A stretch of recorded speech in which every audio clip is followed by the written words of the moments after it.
नमस्कार दोस्तों, आप सभी का स्वागत है। आज की इस वीडियो में हम बात करेंगे कि नियम करौली बाबा को कैसे प्रसन्न किया जा सकता है और उनकी कृपा कैसे प्राप्त की जा सकती है। लाखों लोग बाबा को मानते हैं और उनके चमत्कारों की कहानियां सुनते हैं, लेकिन बाबा स्वयं हमेशा प्रेम, सेवा और भक्ति का संदेश देते थे। यदि आप बाबा की कृपा पाना चाहते हैं तो इस वीडियो को अंत तक जरूर देखें, क्योंकि आज हम बाबा की शिक्षाओं के आधार पर कुछ ऐसे सरल उपाय जानेंगे जिन्हें अपनाकर आप अपने जीवन में सकारात्मक बदलाव ला सकते हैं।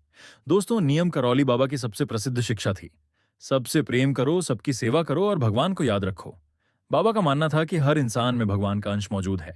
इसलिए यदि आप किसी व्यक्ति से प्रेम करते हैं, उसका सम्मान करते हैं और उसके साथ अच्छा व्यवहार करते हैं, तो यह भी एक प्रकार से भगवान की सेवा ही है।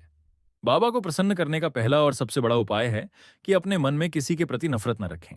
प्रेम, दया और करुणा का भाव रखें। जब हम दूसरों के लिए अच्छा सोचते हैं और अच्छा करते हैं, तो हमारे जीवन में भी सकारात्मक ऊर्जा बढ़ती है। दूसरा महत्वपूर्ण उपाय है निस्वार्थ सेवा। बाबा हमेशा सेवा को बहुत महत्व देते थे। यदि आप किसी जरूरतमंद व्यक्ति की मदद करते हैं, किसी भूखे को भोजन कराते हैं, किसी गरीब की सहायता करते हैं या किसी दुखी व्यक्ति का सहारा बनते हैं, तो यह बाबा को बहुत प्रिय होता है। सेवा का अर्थ केवल धन देना नहीं है, बल्कि अपने समय, अपने प्रेम और अपनी क्षमता के अनुसार किसी की सहायता करना भी सेवा ही कहलाती है। तीसरा उपाय है हनुमान जी की भक्ति। नियम करौली बाबा हनुमान जी के परम भक्त थे। इसलिए जो व्यक्ति श्रद्धा और विश्वास के साथ हनुमान जी का स्मरण करता है, हनुमान चालीसा का पाठ करता है और भगवान के प्रति समर्पण रखता है, वह बाबा के बताए हुए मार्ग पर चलता है। प्रतिदिन कुछ समय निकालकर भगवान का स्मरण करें और अपने मन को शांत रखें। चौथा उपाय है सादगी और ईमानदारी। बाबा का जीवन बहुत सरल था और वे हमेशा सादगी का संदेश देते थे। आज के समय में लोग दिखावे और प्रतिस्पर्धा में उलझ जाते हैं, लेकिन बाबा की शिक्षा है कि सच्चा सुख सरल जीवन और अच्छे विचारों में है। इसलिए अपने जीवन में सादगी अपनाएं, ईमानदारी से कार्य करें और किसी को धोखा देने का प्रयास न करें। पांचवां उपाय है भगवान पर अटूट विश्वास रखना। जीवन में कठिनाइयां आना स्वाभाविक है। कभी कभी परिस्थितियां हमारे अनुसार नहीं होती, लेकिन ऐसे समय में भी विश्वास बनाए रखना बहुत जरूरी है। बाबा कहते थे कि भगवान जो करते हैं हमारे भले के लिए करते हैं। इसलिए कठिन समय में घबराने के बजाय धैर्य रखें और भगवान पर भरोसा रखें। छठा उपाय है राम नाम का स्मरण। कई भक्तों का अनुभव है कि राम नाम का जाप मन को शांति और शक्ति देता है।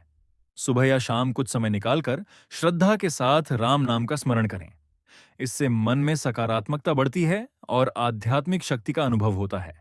सातवां और बहुत महत्वपूर्ण उपाय है अहंकार का त्याग। जब व्यक्ति अपने अहंकार को छोड़ देता है और विनम्रता को अपनाता है, तब उसके जीवन में वास्तविक परिवर्तन शुरू होता है। बाबा हमेशा विनम्रता और सरलता का महत्व बताते थे। इसलिए अपने व्यवहार में नम्रता रखें और दूसरों का सम्मान करें।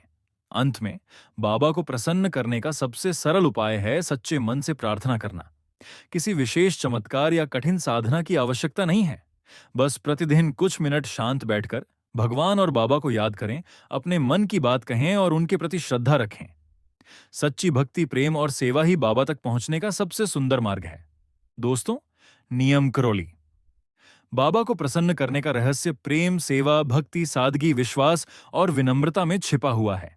यदि हम इन गुणों को अपने जीवन में उतार लें, तो यही बाबा की सबसे बड़ी पूजा होगी। जय नियम करौली बाबा, जय हनुमान जी। अगर आपको यह वीडियो पसंद आई हो तो वीडियो को लाइक करें, चैनल को सब्सक्राइब करें और कमेंट में लिखें जय नियम करौली बाबा। धन्यवाद।